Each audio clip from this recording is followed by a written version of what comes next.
तो आज हम आप सभी को बताने जा रहे हैं कि आखिर दिवाली के दिन अंजना सिंह क्यों हुई उदास। तो वीडियो में आगे बढ़े और आप सभी को इस वीडियो की पूरी सच्चाई बताएंगे और आप सभी को दिखाएंगे। लेकिन उससे पहले वीडियो को लाइक नहीं किया तो जल्दी से इसे लाइक कर ले, सब्सक्राइब कर ले और शेयर करना ना भूले ताकि ऐसे भोजपुरी जगत की खबरें आप सभी को सबसे पहले मिलता रहे।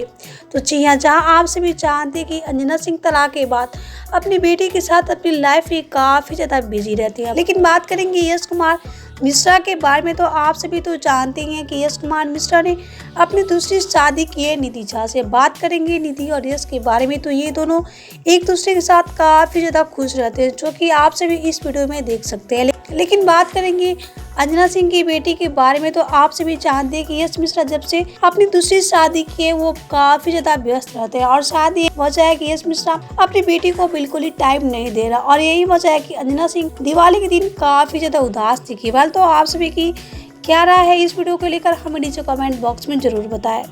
वीडियो अच्छा लगा हो तो वीडियो को लाइक कर ले, सब्सक्राइब कर ले और शेयर करना ना भूले ताकि ऐसे भोजपुरी जगत की खबरें सबसे पहले आप सभी को मिलता रहे।